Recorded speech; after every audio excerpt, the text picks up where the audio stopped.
Welcome back to the morning show here on Arise News. Nigeria's journey to true democracy was once again put to the test earlier this year with the 2019 general election, the key part of which was the presidential poll, which returned President Muhammadu Buhari for a second term in office. But many months after dissolving the previous cabinet of ministers, the president is here to put in place another team to manage policy formulation and implementation. We are now being joined by Odia Ofeimun, a poet and literary giant whose published works have for many years helped to enrich academic and political discourse in Nigeria and beyond. He has also been a key member of the political system, having served at a very young age as private secretary to Chief Obafemi Awolowo. He will be giving his take on some of the current issues affecting the state of the nation. Welcome to the program, Odia Ofeimun. Thank you so much. Welcome to the program. Yes, I know we will get into all these details about whether by now we should have a cabinet or not, and some other issues. But let's start with something that is on the front pages of the papers today. Yesterday, members of the Islamic Movement of Nigeria stormed the National Assembly to protest over the continuing detention, even in spite of bail orders that have been issued by courts, of their leader, Ibrahim El-Zakzaky, and his wife, Zainatuddin. What's your take on this? Do you think that the Islamic movement is wrong to take the law, into their own hands, or this is an act of provocation on the part of the government itself? It looks like what the federal government under General Muhammadu Buhari wishes to turn into the everyday practice of positional groups across Nigeria. There is virtually no area of Nigerian life in which people are not pushed to the point where they have to respond in this manner. What we should be asking is whether within the governmental structures there aren't bodies that can caution the president, offer opportunities for the president and surrounding forces to correct itself before it becomes a public issue. In this particular case, it is already in the public space. And it appears the National Assembly, the judiciary, the two most important interveners in determining whether a government obeys or does not obey, are not in a position to do anything about it. If the president says no, what other forces are there for ensuring that the president says yes according to the law? There is no such body in Nigeria at the moment. Or is there? Well, the courts are there to insist on the rule of law being The respected. court already failed because the court gave orders that were not obeyed. And if nobody obeys the court, what should the judiciary do? On its own, it is incapable of ensuring that the president obeys. It will have to depend on aspects of the executive, elements within the executive, in order to ensure obedience. But if it is the executive that is refusing to obey, what should they do? Well, I won't put the blame on the president directly like that, even if the buck stops at its desk. That's why we have an Attorney General of the Federation and Minister of Justice. We do know that the Attorney General of the Federation is incapable in the Nigerian system to make the president obey. Because, the president reads the newspapers, listens to the radio, watches television, we hope. And if nobody reported to the president has so many ways of getting to know what is going on within the country. Should the president simply fold arms akimbo and wait for people not to obey the courts? Well, but does that then justify the resort to self-help by the aggrieved? No, it is not a resort to self-help. It is a resort to citizenship self-respect. If you are not respected as a citizen, there must be a way in which you make your presence felt. But let's look at the rule of law as a tenet, a basic tenet of our democracy. And the fact that Ibrahim El-Zakzaky and his wife are being unlawfully detained since there's a subsisting court order granting them bail. Since 2016, that has not been executed. Now let's look at the military era. No, before I go there, a few years ago, the president attended a conference of the Nigerian Bar Association and announced to a room full of lawyers that the rule of law can be suspended in the national interest. That was quite controversial, but what is your take on that? Because the key word here is unlawful. The president is actually saying that unlawful acts can be meted in the Nigerian system. The question I ask is, if the executive consistently pursues the unlawful path, what are the rest of us supposed to do? What about if it's in the national interest, as he has said? How do you define national interest if it does not include my own definition of my own interest as an available product for public discourse and public resolution? Because it is only if the system allows me to express an interest that you can define the national interest. As it stands, the national interest in Nigeria is certainly not something that we can find easy to define simply because of the nature of the society that we're in today. But let's speak about the nature of our politics, because it's worrying to think that if the judiciary cannot hold the president accountable, then who can? Then we have an issue with our separation of powers here and an issue with our model of government. But there has to be a way to strengthen these institutions. Clearly, things have hit rock bottom, and we're trying to find a way back up. What is the starting point? We're into a new leaf. We've turned a new leaf into a new administration. There is a lot of change that needs to go on. What is the starting point in terms of strengthening an institution like the judiciary? Citizen suasion. And that is precisely what they were doing when they decided to move on the National Assembly. But there has to be a response to that, too. Citizen suasion means that you do not fold your arms when the law is being disobeyed by those who are supposed to ensure obedience to the law. And that's precisely what they did in Abuja. If there has to be a response, it is usually, in my view, a matter of ensuring that no overt destruction takes place while they are representing themselves. If those who represent themselves do not go beyond the limits of the law, then to a very large extent, they are welcome to whatever they do. But suppose they are then provoked, and because they were not allowed to express themselves, that becomes a serious matter. Well, I would like you to comment, briefly on this whole controversy over cattle colonies, Ruga settlements. The federal government says it's been suspended, but many Nigerians are saying it should in fact be cancelled because it's a prescription in whatever form for chaos and anarchy and disunity. The federal government, as presently constituted, is incapable of dealing with that problem, of solving it. It can only distract further policy making by talking about it or attempting to solve the problem. The reason I say it's not in a position to is that the structure of decision making is so leader-centered that other ambits of power in Nigerian society are incapable of making a difference to what that particular leader-centered constitutes.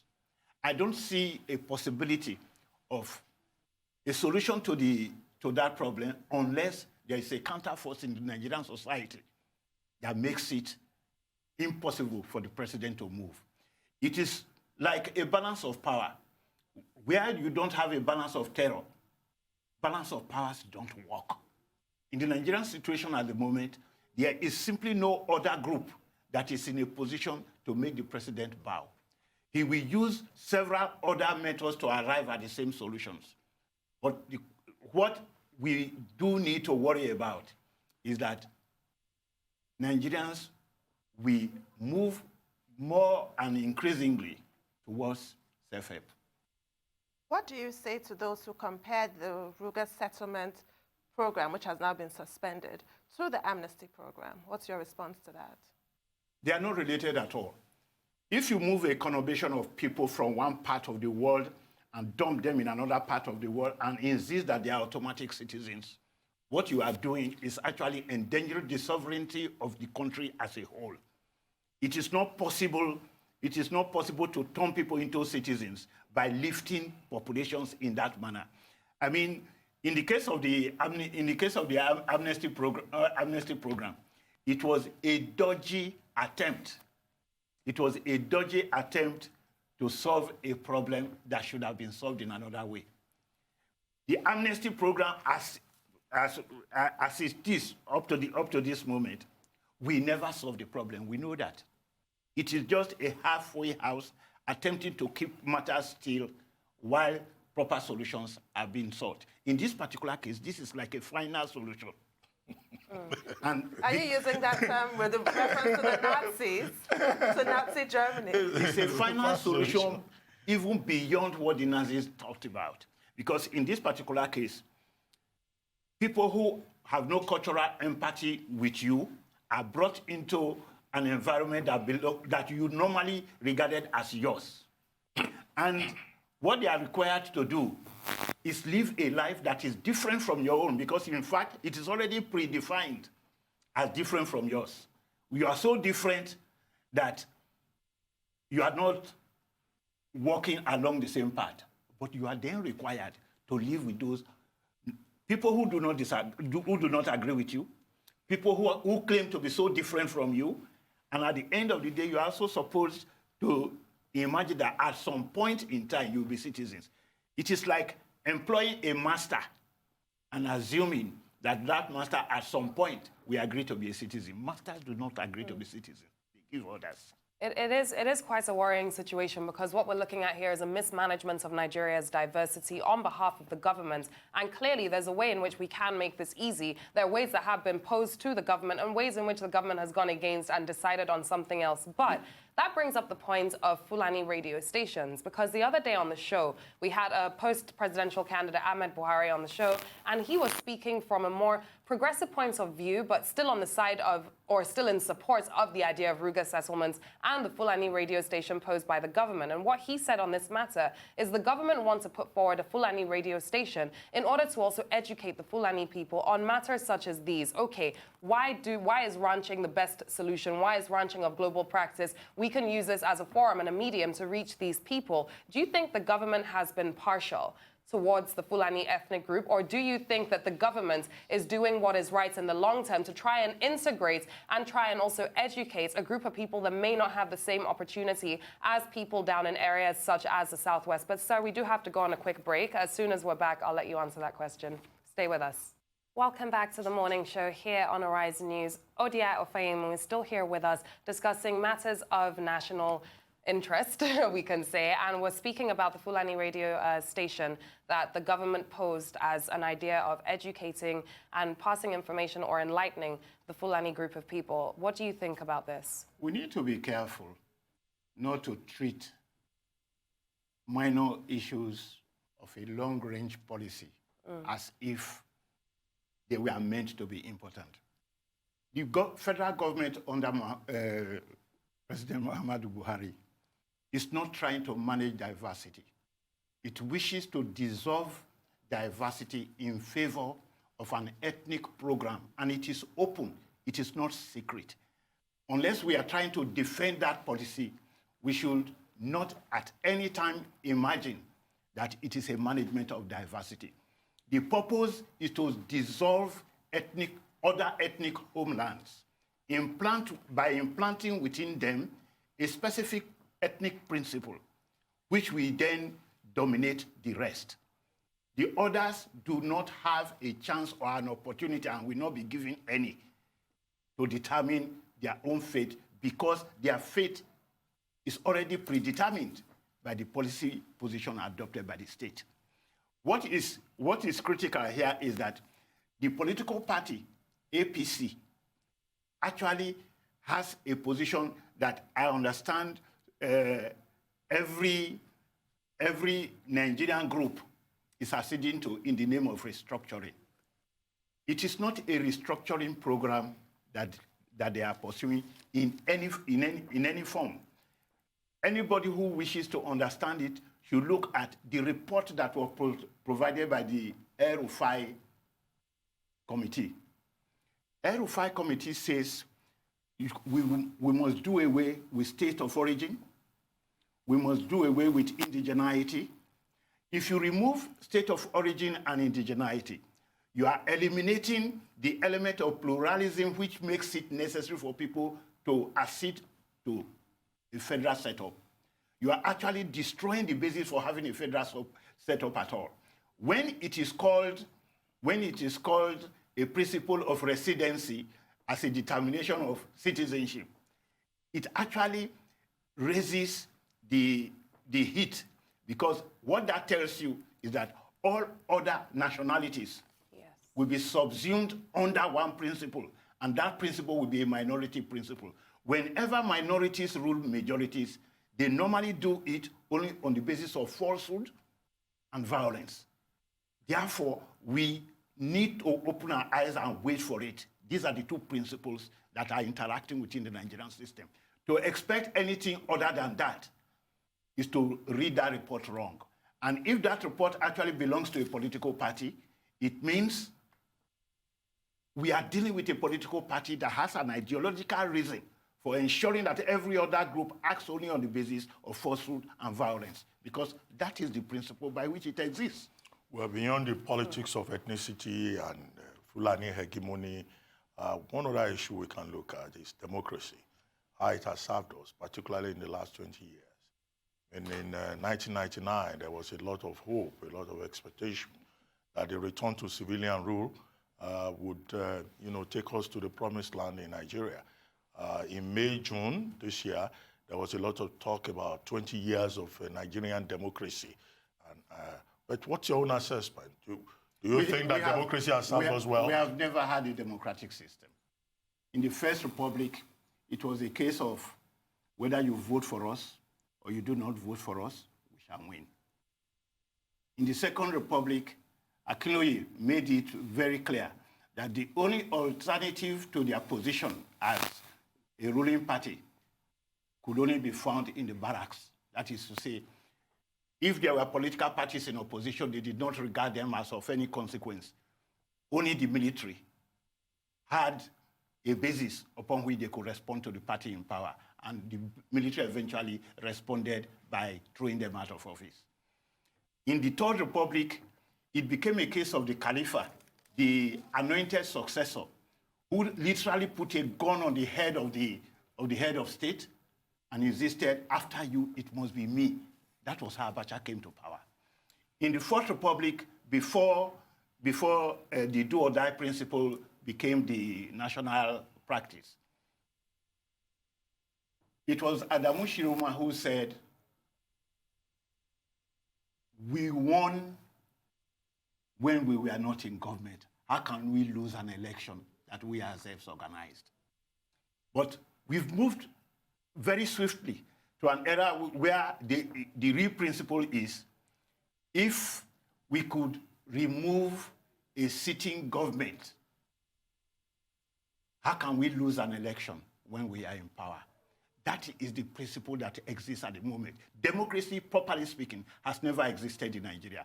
It is possible to craft a system based on a biometric system that actually eliminates all those problems. But you can't have those practices. You can't have a proper biometric system in Nigeria because it won't be allowed to work. Because to make it work, you must have a proper identity card system, and you must have a voting machine that is not amenable to executive interference. At the moment, if you want to pursue such a system, you will not only be acting at the level of political parties, you will have to deal with traditional systems of authority that have deranged, literally, debased the political practices at the level of party politics. I am very optimistic about Nigeria's future. I have never doubted that we can surmount all of them. But what we need to go through in order to get there is the issue. If any change will come under Buhari, it will be because it will be because there was a combination of factors and a combination of groups acting on the basis of a common principle to teach the ruling party a lesson. The ruling party does not constitute a body of ideas. It constitutes a body of interests.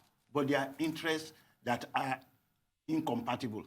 And when you have incompatible interests within a political grouping that rules, it means what you are likely to expect on an almost daily basis are disconnected, disjointed decision-making processes that never allow you to think analytically. Well, when you say we've never had democracy in Nigeria, That's true. I find your response a bit ironic because you were private secretary to Chief Obafemi Awolowo, and you've written a lot of essays. Have you forgotten that Awolowo was told by a court of law that this judgment we are giving in response to your suit cannot be quoted after us? That this is the last time. This is the last time this Supreme Court judgment will be had. At any other time, no other lawyer, judge should refer to it.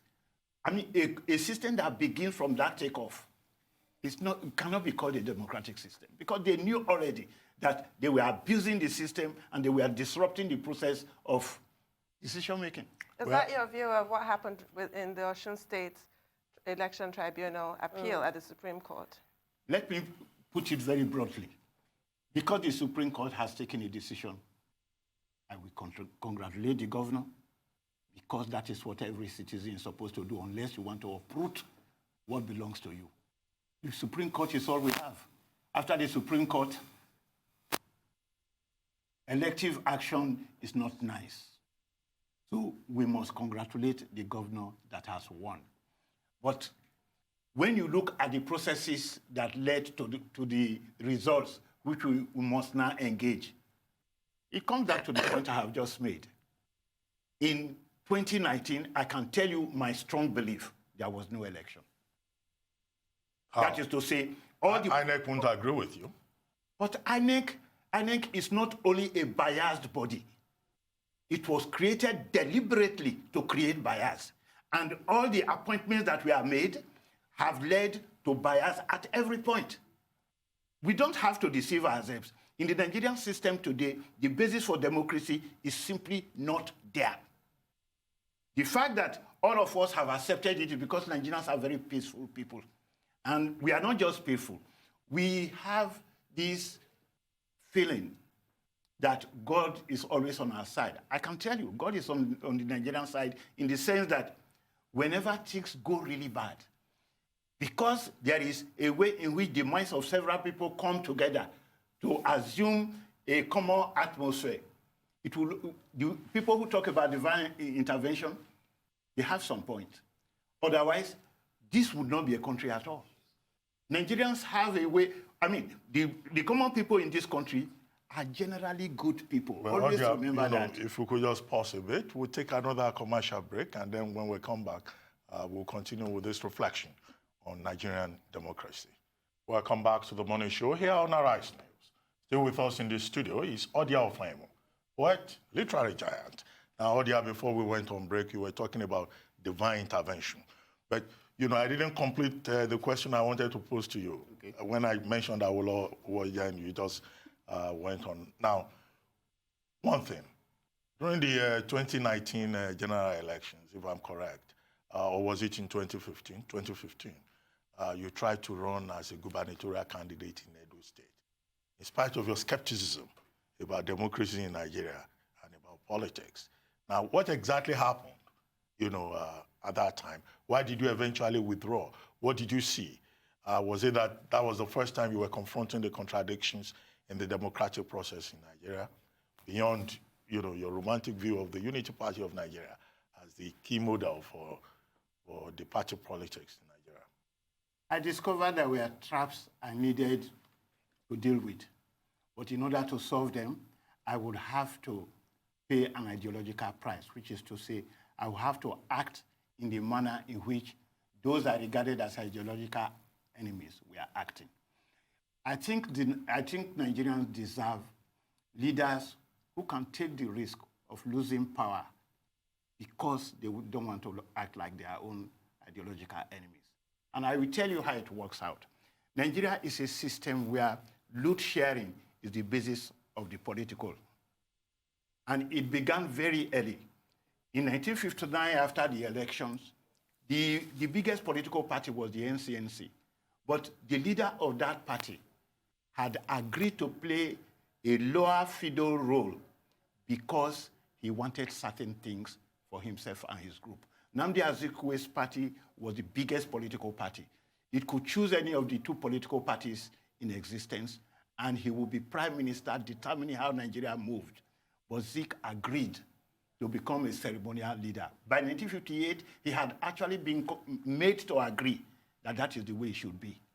But he agreed only because he was told that the North did not have enough people to fill their quota in the public service. And therefore, he did not want to be constantly in tenterhooks with the Action Group and the Western region, where they had too many to fill whatever posts they were given.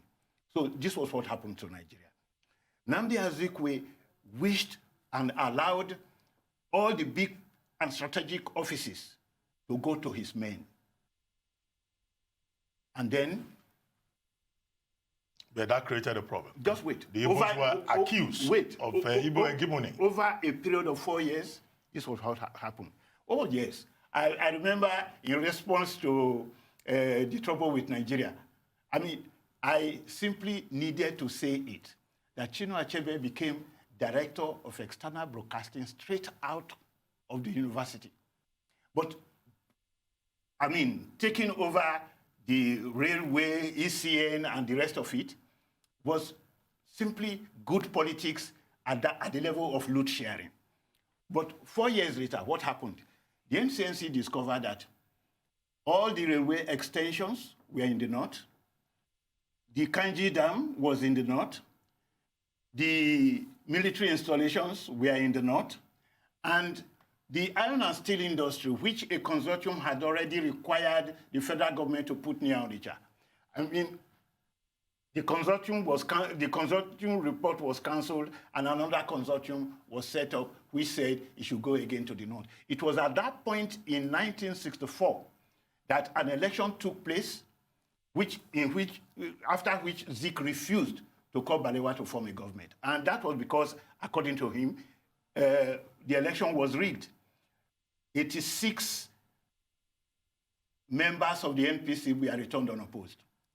But that was not all. It turned out that because Zik refused to call Balewa to form a government, Balewa had to make a quick move. And the move was simply, as a prime minister, to set the army, the Nigerian army, under Welby Everett, who was a non-Nigerian, to take over the State House. Under house arrest, and properly speaking, I want to say it, that was the first coup in Nigeria's history. A coup, I mean, because a coup is when the normal process of decision-making in a democracy is not allowed to take place, and a decision is taken outside it. Zik was simply told that only 2 medical opinions were required to ensure that he could not take a decision. And in Lagos, to get 2 medical opinions to say that the prime minister is incapable of taking a decision is very easy. So that Zik wrote a speech for his West African pilot in the morning, which said, I won't call you to form a government.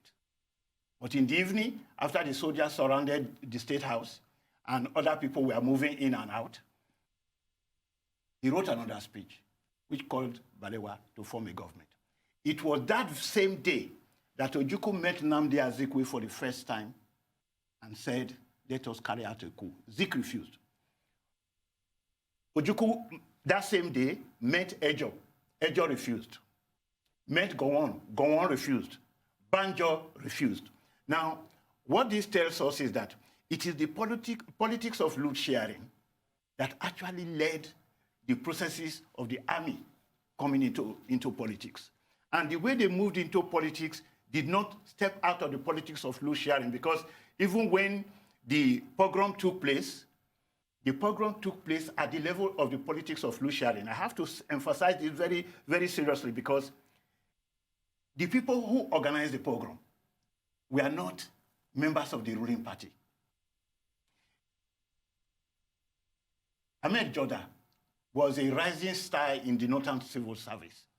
He was the one who met the Governor Hassan, who then allowed him to see Maita Masudi to build a new leadership corps for the North after the coup took place.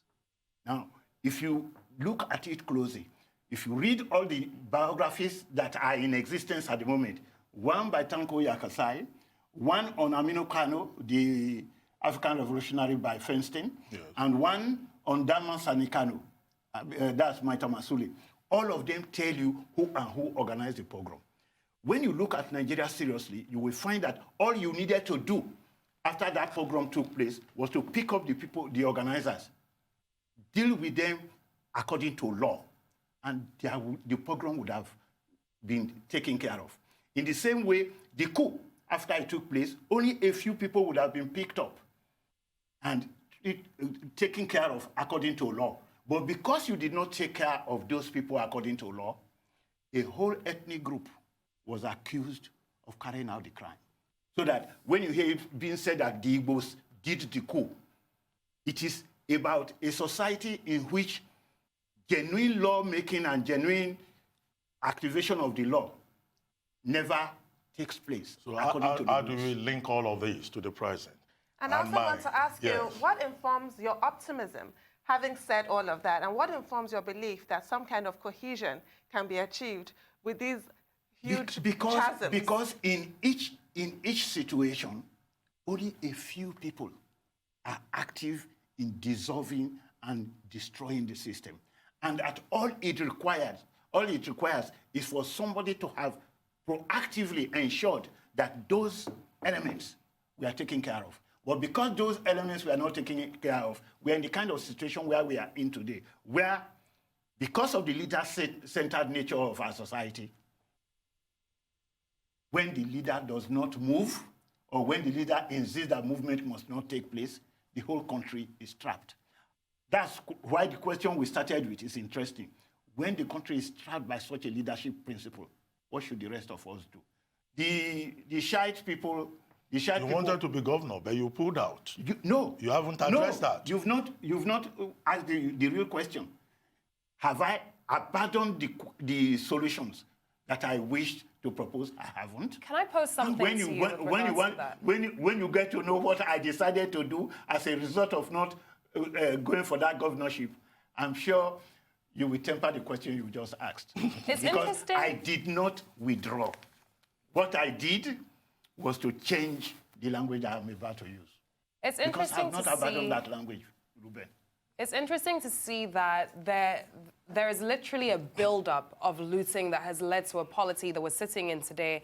And the current administration, before entry in 2015, claimed that their anti-corruption regime was at the forefront of their own politics. And for the past 4 years, what we saw from President Muhammadu Buhari was we saw him taking on a lot of action with regards to anti-corruption in ways that some people agreed with and some people did not. There were policies like whistleblowing policies, for example, and going at loggerheads with people that were believed to have stolen or looted the country's funds. What is your analysis of President Muhammadu Buhari's anti-corruption regime or stance, especially now as that is something that the administration is taking into a second term?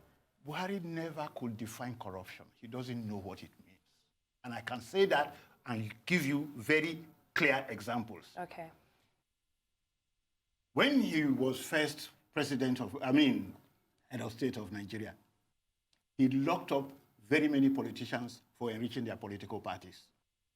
And to enrich your political party, it meant that you allowed money that should have belonged to state organizations to go into the privacy of political party movements. Assumedly, political parties are private when you are using statutorily mobilized funds. But what happened? Many of them were jailed for 60 years, 80 years, 100 years. But nobody ever asked the simple question. how are political parties supposed to be funded? How should we run political parties? Since the day he started jailing those people, he has not provided one line of suasion to tell us how we should fund political parties.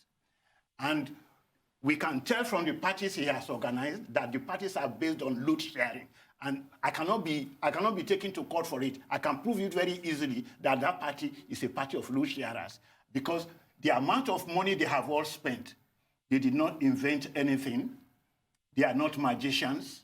So where did they get so much money from? If they took the money from somewhere out of Nigeria, that's illegal. So where did Buhari and his political party get the monies from after jailing so many people for enriching their political parties? That's just one. But remember, there was this debate over whether stealing is corruption. That was a good luck debate, which interested me very much, because as a researcher, I used to be interested in problems of corruption and party management. The truth is that stealing is not corruption. Goodluck Jonathan was right. Stealing is a crime. Any attempt to call it corruption is to make it a negotiable product that you can buy and sell. If stealing is not a crime, that's a different matter. But stealing is a crime. Corruption, what they call corruption in Nigeria, is when they transform stealing into a negotiable product. And what Buhari has done since he came to power is to negotiate stealing into corruption. A government that lives on that principle cannot properly talk about fighting anything. They are not fighting. They are absorbing and submerging themselves in the culture of corruption that preceded them. Whether they can get out of it or not ought to be a debate, because there is simply no way they can get out of it, because all that the government does, in my view, is to use that principle of the minority that takes over a majority, ruled by falsehood and violence. Well, Odia Ofeimun, this has been very exciting, very engaging, and I'm sure Tundu and Leila, agree with me also. Really enlightening. Illuminating. If it were possible, we would have continued for another hour. Thank you very much. Said poets and literary giants. I'm going to add polemicists. So that yes, you are correct. That's Thank you, sir. Thank you so very much, Odia Ofeimun.